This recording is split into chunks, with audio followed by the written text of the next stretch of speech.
terkait hukum Newton tentang gerak.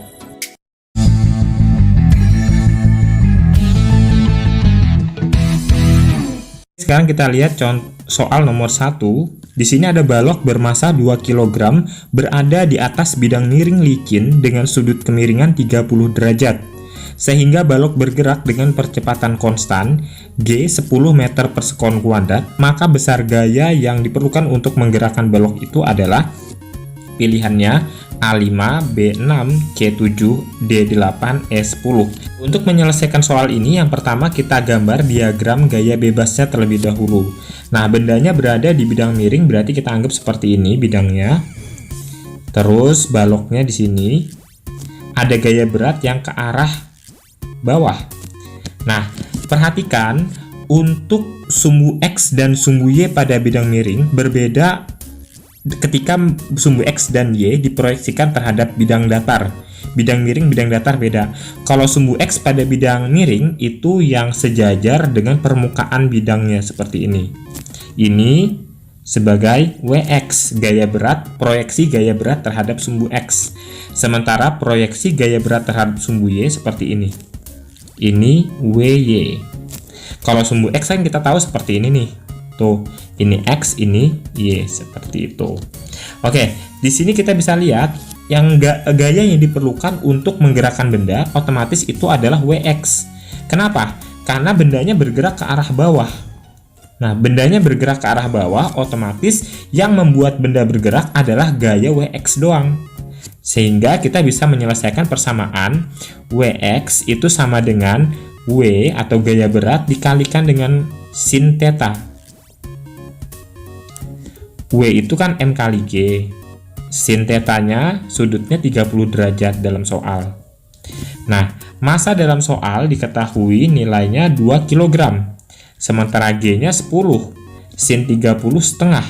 Jawabannya berapa? 10 Newton. Itu jawabannya.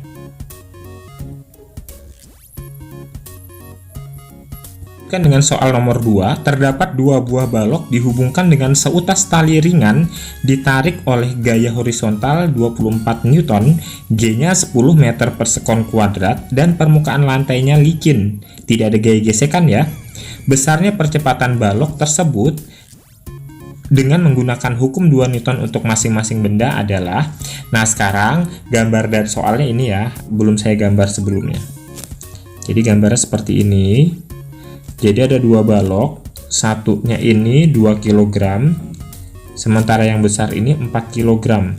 Dihubungkan dengan seutas tali ringan, berarti masanya diabaikan, seperti ini. Kemudian ditarik dengan gaya F. Gaya F-nya ini besarnya 24 Newton. Nah, pertanyaan dalam soal ini adalah besar percepatan balok tersebut. Jadi, karena gayanya ditariknya ke kanan, maka akan muncul percepatan yang ke arah kanan seperti ini. Nah, berdasarkan hukum kedua Newton, kita bisa menggunakan persamaan sigma F sama dengan M dikali A. Gayanya cuma ada satu F di sini ya, berarti 24 Newton. Oh ya, di sini ada tali. Tali ini otomatis kan ada gaya tegangan tali untuk masing-masing benda. Karena gaya tegangan talinya ini sifatnya aksi reaksi, saling menghilangkan, berarti kan nilainya 0. Berarti nggak perlu ditulis ya. Kemudian massa bendanya ada 2, berarti 2 ditambah 4 dikali A. 24 sama dengan 6 dikali A. 6-nya pindahin ke ruas kiri, berarti 24 dibagi 6, itu nilai A-nya. Jadi percepatannya adalah 4 meter per sekon kuadrat. Itu jawabannya. Selanjutnya soal nomor 3. Sewaktu berada di dalam lift yang diam, berat sandi adalah 500 Newton. Percepatan gravitasi 10 meter per sekon kuadrat. Sewaktu lift dipercepat, tegangan tali menjadi 750 Newton. Dengan demikian, percepatan lift adalah, sekarang kita lihat dua kondisi ketika lift dalam keadaan diam dan ketika lift dalam keadaan dipercepat atau bergerak. Sekarang, untuk lift yang dalam kondisi diam, ada gaya tegangan tali lift yang ke arah atas dan ada gaya berat Liv dan Andi yang ke arah bawah W. Alpha.